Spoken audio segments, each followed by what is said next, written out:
And again, Dr. Susan needs no introduction. She's a director of Dr. Agrawal's Refractive and Cornea Foundation, and is a very experienced, innovative, versatile, amazing surgeon. And she's going to be talking on something very important for all of us, DMD challenges.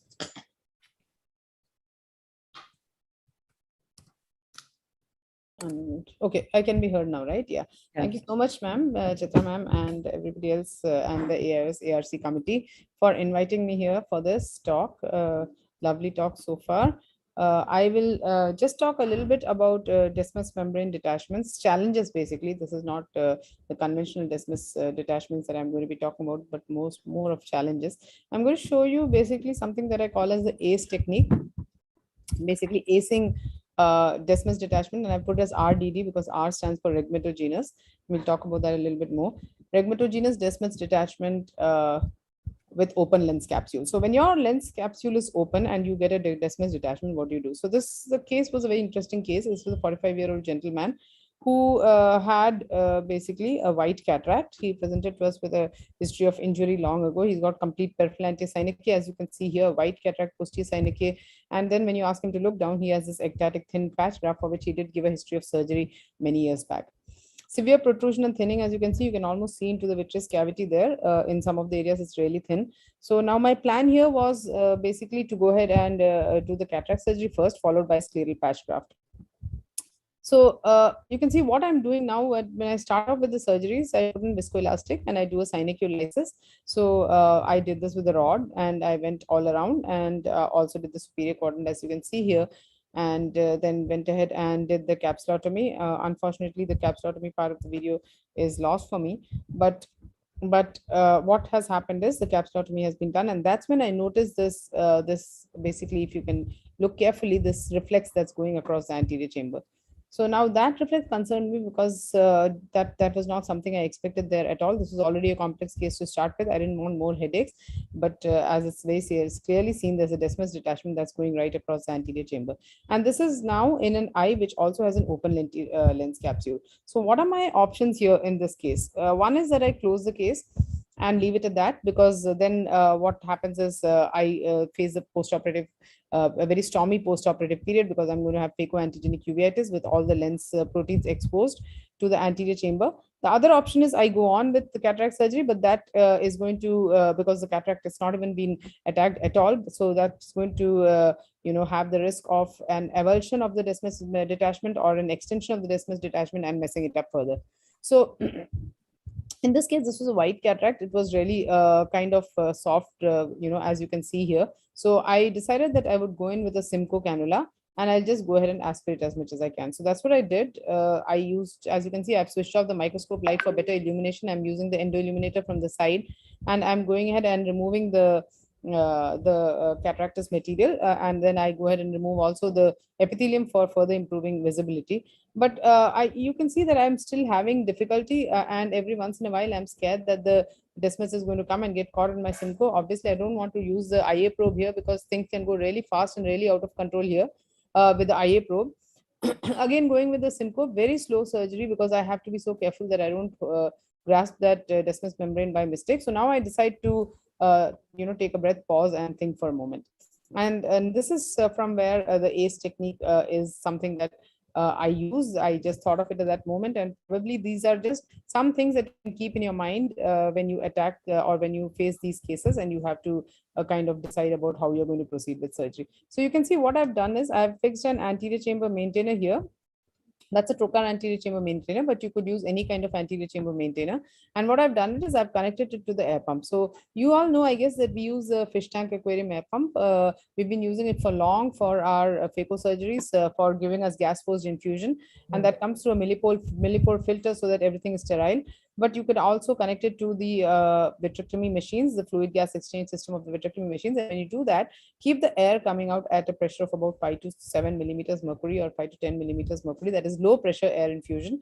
And what happens is this gives you the stream of bubbles. So what the stream of bubbles does is it holds the Desmus membrane up while you still go ahead and do your surgery. Now you can see that intermittently there's the stream of bubbles. It holds it up, and you can go ahead and remove the cortex. If you put off the stream, what happens is, you can see now, if I put it off, it's the desmus membrane gets caught.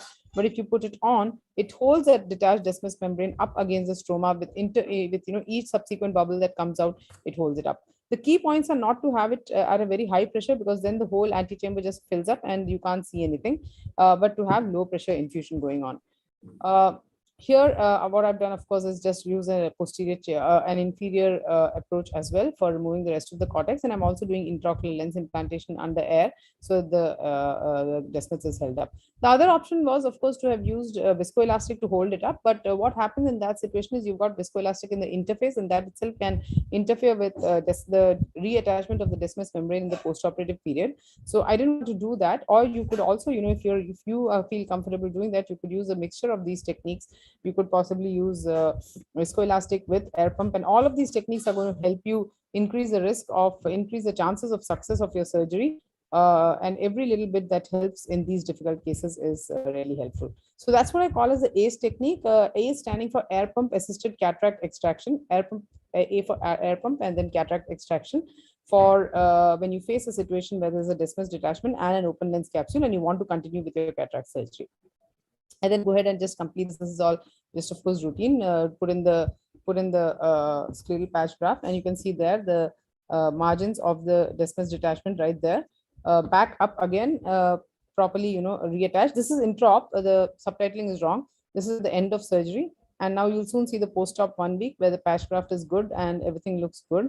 But unfortunately, the peripheral anti-synocape reformed and the IOP raised, so I put in an AGV, Ahmed glaucoma valve, and then the patient did well subsequent to that. So this patient came recently, 5 years post-op, just about a month back. Post-pandemic, he wanted to come and get a checkup. His best corrected visual acuity was 618 part, which was maintained. His IOP was 15 on 2 medications, and his fields were maintained, and he was really an extremely happy patient. And this is his cornea right now.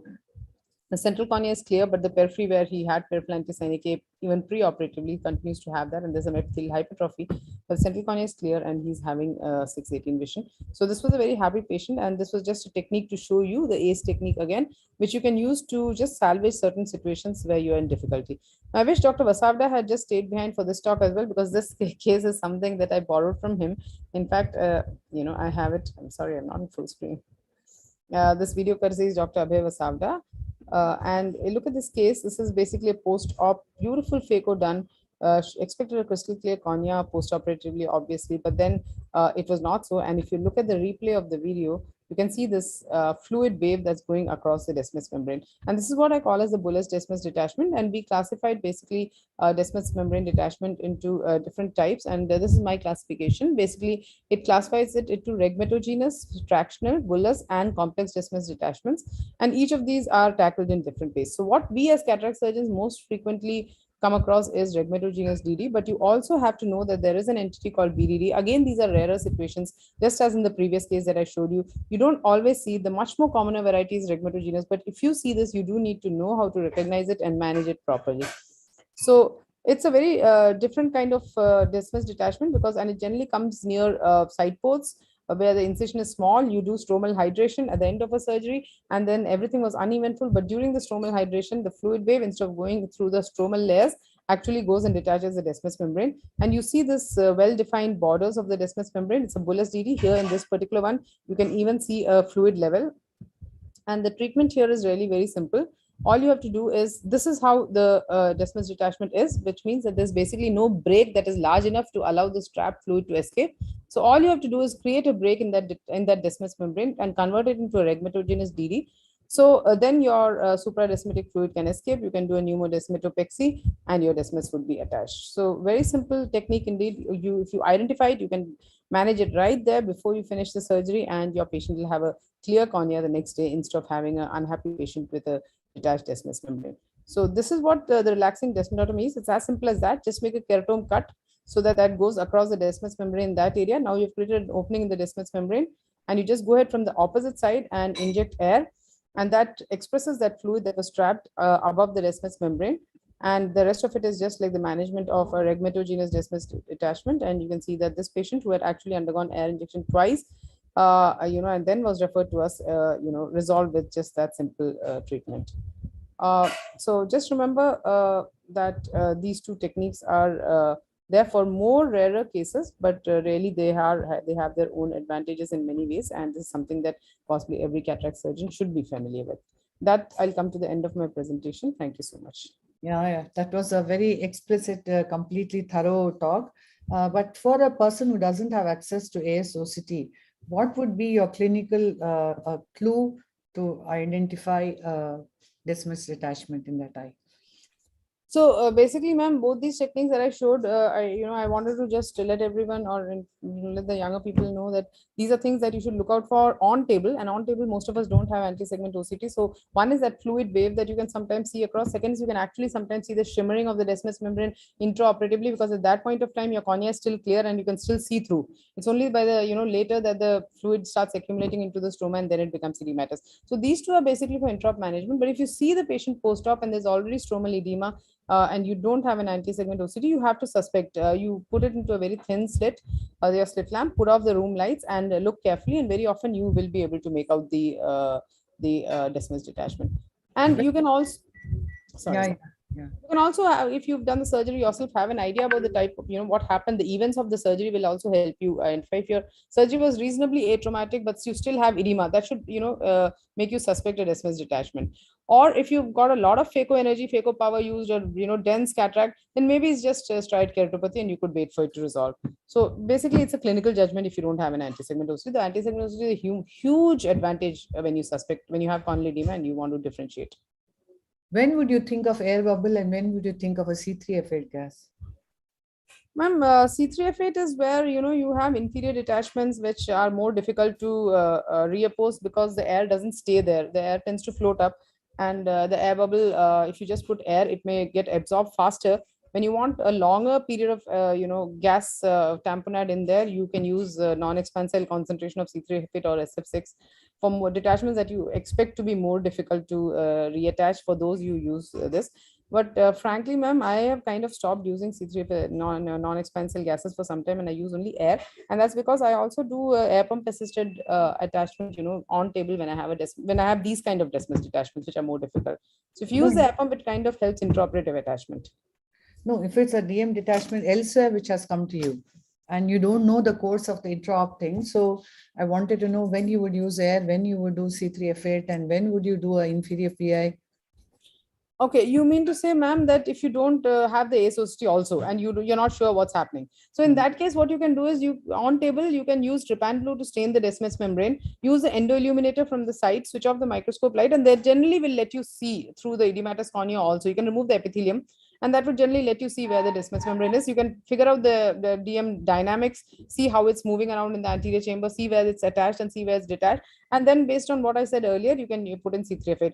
A PI is a must if you're leaving a full bubble in the anterior chamber, because otherwise you'll end up with a pupillary block. So an inferior PI, in fact, is a must. You could do it with a vitrector or with a needle or even through an inferior incision.